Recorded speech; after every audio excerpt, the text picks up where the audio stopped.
দর্শক, আওয়ামী লীগের রাজনীতি যখন মানে তাদের কার্যক্রম নিষিদ্ধ আছে, ছাত্রলীগ পুরো দলই নিষিদ্ধ দল, সেরকম একটা পর্যায়ে আওয়ামী লীগের রাজনীতি ফিরিয়ে দেওয়া হবে কিনা, তারা রাজনীতি করতে পারবে কিনা, পেশাজীবীদের সংগঠনের নির্বাচনে আওয়ামী লীগকে নির্বাচন করতে দেয়া হচ্ছে না, আওয়ামী লীগকে তো না, আওয়ামী লীগের যারা অনুসারী তাদেরকে প্রার্থী হতে দেয়া হচ্ছে না, তাদের ভোটাররা ভোট দিতে যাচ্ছে না, এরকম দৃশ্য আমরা দেখছি।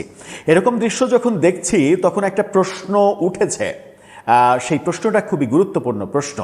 আওয়ামী লীগ যদি মানে রাজনৈতিকভাবে ফিরে আসে কিংবা ফিরে আসতে চায়, ধরে নেওয়া যাক যে আওয়ামী লীগের রাজনীতির উপরে নিষেধাজ্ঞা তোলা হলো না, কিন্তু আওয়ামী লীগ ফিরে আসতে চাইছে, আওয়ামী লীগ সিদ্ধান্ত নিল তারা রাজনীতিতে প্রত্যাবর্তন করবে, তারা রাজনীতিতে তাদের যে চিরচেনা রূপ সেই রূপটা দেখাবে, তাহলে কি তাদেরকে প্রতিহত করা কিংবা প্রতিরোধ করার যে ক্ষমতা, সেই ক্ষমতা বিএনপির কিংবা বিএনপি সরকারের রয়েছে? এই প্রশ্নটা উঠেছে। কিংবা সরকারের বাইরেও বিরোধী দল সহ যারা সবাই রয়েছে, তাদের সবার কি আওয়ামী লীগের মানে রাজনীতিকে প্রতিরোধ করার মতো ক্ষমতা রয়েছে? এখন অনেকে ভাবতে পারেন যে এই প্রশ্নটা তো একটা অবান্তর প্রশ্ন। অবান্তর প্রশ্ন কেন? কারণ এই তো কদিন আগে 24-এর 5 আগস্টে আওয়ামী লীগের ভয়াবহ মানে ভরাডুবি হলো, পতন হলো, যে পতনের এগেনেস্টে মানে যে পতন ত্বরান্বিত করলো যারা, তারাই তো এখন সরকারি এবং বিরোধী দলে, তো তারা কেন আওয়ামী লীগের ফিরে আসাটাকে রুখতে পারবে না কিংবা প্রতিরোধ করতে পারবে না কিংবা প্রতিহত করতে পারবে না? সেই প্রশ্ন করাটা একটা অবান্তর প্রশ্ন, একটা মূর্খের মতো প্রশ্ন। এই কথা অনেকে বলতেই পারেন, প্রশ্ন করতেই পারেন। সেই ব্যাখ্যাটা খুঁজব, সেই কারণটা খুঁজব, কারণ এই বক্তব্যটা আমার বক্তব্য নয়, এই বক্তব্যটা বিএনপির সাবেক নেত্রী, বর্তমানে স্বতন্ত্র সংসদ সদস্য রুমিন ফারহানার বক্তব্য।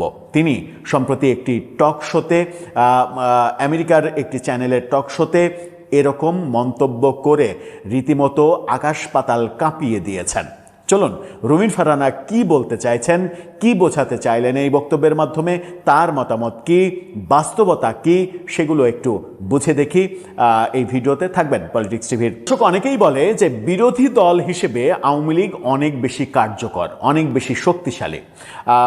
বিরোধী দল হিসেবে বিএনপি অতটা কার্যকর না, শক্তিশালী না, কিংবা অন্য কোনো দলও বিরোধী দল হিসেবে এতটা শক্তিশালী না কিংবা কার্যকর না যতটা আওয়ামী লীগ বিরোধী দল হিসেবে কার্যকর এবং শক্তিশালী, যেটা আমরা 2006-এ বিএনপি সরকার পতনের পরে অনেকটা দেখেছি। এই প্রেক্ষিতেই বিবিসি বাংলার সাবেক প্রধান সম্প্রতি মন্তব্য করেছেন যে এই কথা বলতে গিয়ে তিনি বলেছেন যে মানে বরং এটাই দেশের জন্য ভালো যে আওয়ামী লীগ সবসময় যদি বিরোধী দলে থাকতো, তাহলে সরকারি দল একটু মানে ইয়ার মধ্যে থাকতো, একটু ভাবনার মধ্যে থাকতো, একটা টেনশনে থাকতো।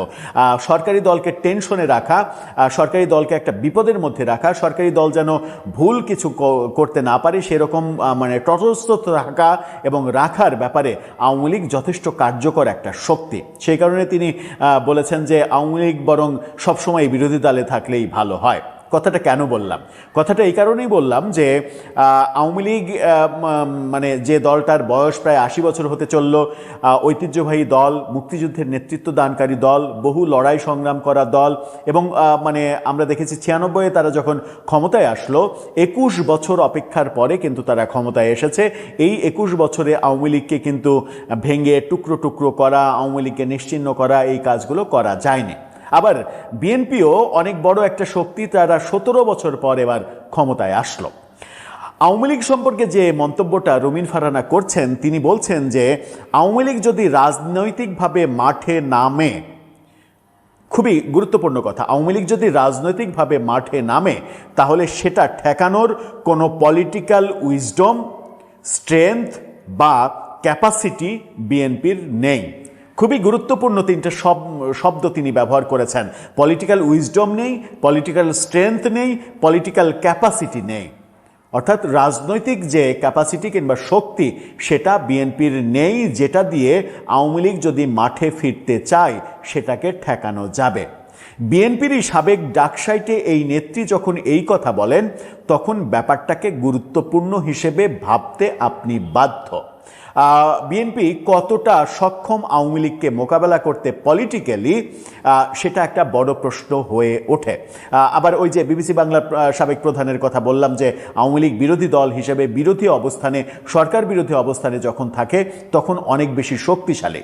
কিন্তু বর্তমানে আওয়ামী লীগের যে অবস্থা, 2024-এর পতনের পরে আওয়ামী লীগের যে অবস্থা, সেই অবস্থায় কি বলা যায় যে আওয়ামী লীগ ততটা শক্তিশালী, যতটা শক্তিশালী হলে বিএনপি তার ক্যাপাসিটি লেস হয়ে যাবে আওয়ামী লীগকে প্রতিহত করতে কিংবা ঠেকাতে?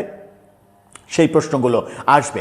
পাশাপাশি রুমিন ফারহানা চমৎকার কিছু গুরুত্বপূর্ণ তথ্য বর্তমান সময়কে কেন্দ্র করে বলেছেন। তিনি বলেছেন বর্তমান সংসদ হচ্ছে আমরা আর মামুরা, এই হচ্ছে সংসদ। এর আগে আওয়ামী লীগ যেমন জাতীয় পার্টিকে নিয়ে সংসার করেছে, ঠিক তেমনি বিএনপি জামাতকে নিয়ে আমরা আর মামুরা এরকম সংসদই তৈরি করেছে। ভয়ঙ্কর সমালোচনা এটা। তিনি বলছেন যে গঠনমূলক সমালোচনা করার কথা শুনছি, যা আওয়ামী লীগের আমলে জাতীয় পার্টিকে নিয়েও বারবার বলা হয়েছে।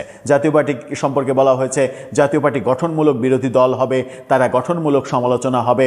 তিনি বলছেন গঠনমূলক সমালোচনা কাকে বলে এটা আমাকে আসলে নতুন করে শিখতে হবে। হোয়াট ইজ গঠনমূলক সমালোচনা? আর এই গঠনমূলক সমালোচনা গঠনমূলক সমালোচনা করা, কারি, এই ব্যাপারগুলোর মধ্য দিয়েই প্রমাণিত হয় যে এই সংসদটা মূলত ভাগ বাটোয়ারার সংসদ, আমরা আর মামুরার সংসদ। সম্প্রতি এই ভাগ বাটোয়ারার সংসদ ব্যাপারে রুমিন ফারহানার এই মন্তব্যের সঙ্গে মিলে যায় সাবেক উপদেষ্টা মাহফুজ আলম। তিনিও মন্তব্য করেছেন যে এই সংসদটা নাকি ভাগ বাটোয়ারার সংসদ। কিন্তু আমরা সংসদে তো ওই বিরোধী দলের ওয়াকআউট দেখছি, চরম তাদের কথার যুদ্ধ দেখছি। এগুলোও কি ওই WWW ওই গেমের রেসলিংয়ের মতো সাজানো, মঞ্চে সাজানো সব নাটক? আগের রাতে সবই সিলেক্ট হয়ে থাকে, পরের দিন কখন কিভাবে ওয়াকআউট করবে সেগুলো কি?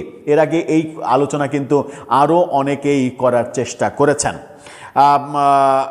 তিনি আরেকটা খুব গুরুত্বপূর্ণ কথা বলছেন, সেটা হচ্ছে যে আওয়ামী লীগের আমলে তখন বলা হতো আমাদের এক থাকতে হবে, অর্থাৎ তাদের যে পক্ষের শক্তিগুলো তাদেরকে বলা হতো আমাদের এক থাকতে হবে, না হলে জামাত শিবির আবার ফিরে আসবে, জঙ্গিরা আবার ফিরে আসবে। এরকম বক্তব্য আওয়ামী লীগের পক্ষ থেকে প্রায়শই বলা হতো। ঠিক একই বক্তব্য এখন কপি করে বলা হচ্ছে। এখন আমাদেরকে যেটা বলা হচ্ছে সেটা হচ্ছে যে আমাদের মধ্যে ঐক্য থাকতে হবে, নইলে আবার ফ্যাসিস্ট ফিরে আসবে। কি অসাধারণ মিল দেখেন। আওয়ামী লীগ বলেছিল আমাদের জাতীয় পার্টির 14 দল সবাইকে বলেছিল আমাদের যখনই একটু ফাটলের ব্যাপার হতো তখনই বলতো যে আমাদের এক থাকতে হবে, ঐক্যবদ্ধ থাকতে হবে, নইলে জামাত শিবির ফিরে আসবে, জঙ্গিরা ফিরে আসবে, তারা আবার লাই পেয়ে যাবে।